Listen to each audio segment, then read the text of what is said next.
researching, testing, tracking, analyzing, executing, adjusting, losing some more. These are all things that come with the territory when we talk about trading, stock market, forex, crypto, doesn't matter, trading in general. But if you boil the whole process down, I think that there's like 3 really core pillars to creating a profitable trading system that you can come back to and rely upon. Make some tweaks, but rely upon this system, this engine that'll get you going and that'll keep you moving in the right direction, ideally throughout time. You don't want to be, as we've seen throughout this past couple of years, someone who comes in, does very, very well, loses it all, comes back, makes a ton of money, loses it all, and has a cycle repeat, but can't actually become consistent. And so through plenty of losses myself, this list, or these 3 pillars that I really boil it down to, I think will keep us all on the right track. And there's more to build off of, and these are not the only things that are important, but I think they're very big, broad, encompassing pillars that can hold us up. Now, disclaimer, trading is hard, trading is not easy. Most people are going to fail and most people are going to lose money in the process. These pillars, while helpful, are not to be taken as specific financial advice. Let's get into it. Pillar number 1, you need an objective, not subjective strategy. Now, I think this is like the first thing we need to get into, because when it comes to a crafting or creating or building your own trading system, like a strategy is pretty important. You know, you need a strategy to trade. You could just come in and guess. I guess you can do that, but realistically, how would then you be able to tell when you're guessing a certain way versus not? And are you guessing consistently the same way every time? And then is that giving you anything better than a 50-50? And if it does, there's more to that probably, right? But either way, there's no real way to truly track and analyze a subjective strategy over time. I mean, we all have probably been through the I think it's going to do this, I think it's going to do that, and that's part of the game. I'm sure we've all done that and made trades or taken bets accordingly, right? But can we actually go back and think about like what you will have to go off of when you are trying to understand what you're doing and trying to replicate that? Like, you can't replicate that because the way you feel or your bias or all these other factors on a given day could be completely different. There could be so many different factors that factor into the subjective nature of how you're viewing. Like, you could have a bad day at work, school, at home, wherever, come to the market and be pissed and think we're going to plummet because you hate the world. Like, and the next day you could think that we're going to go to the moon. Like, all of these things factor in without you even realizing it. So there's no way to actually objectively track the data when you have a subjective thought or a strategy that is not objective in nature and that is not based upon fact, and that's more based upon a bias or how you're feeling or what you think is going to happen. Not to mention, when you do have a subjective strategy, like I think we've all probably had pieces of this at some point. I can go back through my examples and through my own like history. When I had much more of a subjective strategy, when you are aligned and you're right, if you will, like you're on top of the world. But when you're wrong, you go into drawdown. And it's one thing to go into drawdown, we all will, that's part of the game. Like, we're all going to have streaks of red, not, aligning with the market, right? Even if you do have an objective strategy, like things are just not going to work the same way that they may have worked 2 weeks ago, right? The market's always changing, and that's fine. It's not in the world. But with the subjective strategy, you end up in a situation where as you go into drawdown, now the mental aspect of trading becomes that much more difficult. Those voices in your head are telling you this, telling you that. You're second guessing. You're definitely not being consistent with your approach and how you're coming to the market every single day, because now you've got all this pressure that's mounting. Like, oh my gosh, I can't win a trade. I can't go get one right. I'm wrong every time. And that starts to play in. Maybe you size up, maybe you size down.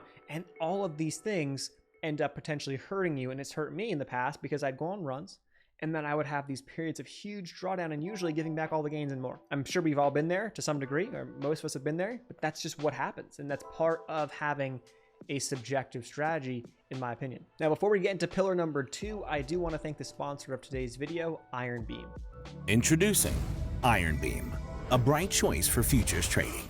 Iron Beam is an industry-leading broker catering to traders worldwide. With 24-hour live support and the free Iron Beam platform, you can trade the most popular and liquid future contracts anywhere and from any device. With day trade margins as low as $50 and no account minimums, futures trading is more accessible than ever. Register now and let us help you shine a light on futures trading.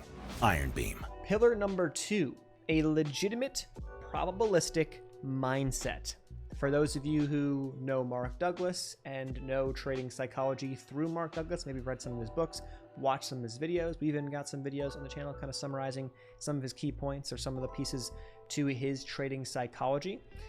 When you think in a probabilistic mindset, the game starts to change, because there's a lot of people, especially on social media this day and age with this era, that you will see that seemingly are green or always win. Now, there certainly could be a reason for some of that, but at the same time, that's also not reality. So I get very skeptical of those who are continuously showing off gains, always winning, and acting like they are on top of the world, because at the end of the day, like, it doesn't actually matter. Well, all that matters when you're thinking in probabilities is that, do I have a strategy? Can I track, analyze my strategy, and do I have an edge? And if I have those things, I don't care. Like, I can have red days, I can have red weeks, I can even have red months, realistically.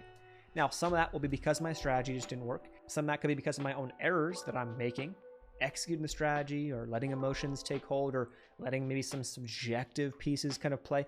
Like, all of these things are possible and they're going to happen. But the reality is that if I know my numbers and I'm thinking in probabilities, and I know that, hey, every 6 out of 10 trades, I win, and I lose 4. I don't know when those 4 are going to be. They could come all in the same time. They could be 8 in a row that I could lose. Then I can go on a 12 winning streak, But at the end of the day, like, it'll all even out. And I know that I risk 1 to make 1.5 on average on my trades. And if I got a 50+% win rate and I'm risking less to make more, I'm good. And then I can just, as time goes on, I can scale my strategy up. It doesn't have to be all done right now. It doesn't have to be hammer, hammer, hammer, push a pedal. It doesn't have to be, I think the market's going to be weak this month, so I'm going to tone it back. If I don't have the data, I don't have the data. So the reality is that when you're thinking in probabilities, I think the pressure starts to come off. It really does. You don't feel the pressure of, like, I need to be right. You kind of just let things play out, and you just kind of trust your strategy to do its thing. And then from there, you have to make adjustments if you have enough data to tell you, like, hey, things are clearly not working, and if I make this little tweak, that might change the game. We've all been there, but I think a lot of my issues have and still potentially can be through falling out of this approach temporarily and then having to rein myself back in because I go on a red streak or I go on a green streak, right? Either way. And then you rein yourself back and say, hey, wait up. Like, follow the strategy. It works as long as you execute it and operate properly. Pillar number 3, this one is monitor and adapt. Now, the market's always changing, always will be, and so you're gonna have to make those tweaks like I just mentioned. And so in making those tweaks, this is where you could slowly critique or improve your strategy. The game is that we're always striving to try to achieve perfection, right? We're trying to be perfect. We're trying to be right all the time. Understand that we're not going to be, and we don't need to be to make money. But if we are always striving to improve, right? Like, we may understand, like, hey, like, we know my strategy is this, this, and this. These are the stats. It is what it is. Fine. But if I'm looking at my strategy and I say, hey, you know what? There's actually a thing I'm noticing that over the past, 2 months, if I move my stop loss to here, I would actually save, all these trades end up losing. I'd actually save myself, a nice piece of downside, and that would net me, more gains over the past 2 months. That means, like, if a leaner system and strategy that can make more money, compound faster over time, why wouldn't I make that adjustment? And that's something actually that I literally just did. I had a stop loss approach that was around 10%, and then I changed one little thing where on a certain candlestick setup, when price comes back under or above a certain level after my system triggers, then I stop out, because I found that if I let it go any further than that, 9 times out of 10 it will lose anyway. So the data told me, move your stop loss here. That's the invalidation point. Don't hold it for a 10% loss. Don't hold it for X% loss. Just stop out there and move on. And what that's done is it allowed my risk to be way, way tighter on a lot of trades. And so I can even have a 40% win rate and still be profitable because of how tight that stop loss or how tight that risk is and how good that risk is compared to the reward when things work. So your strategy will slowly change and can adjust with time, and that's part of the game, and it's something we always are constantly working on, but we're letting the data tell us that. But also, flaws in your psychology, in your mindset, need to be monitored as well. That's why trade journaling is pretty important, whether you're writing your thoughts down and whatnot, because you could find that, hey, like, I'm not thinking the same way that I am or that I was 6 months ago. And is that a positive or a negative?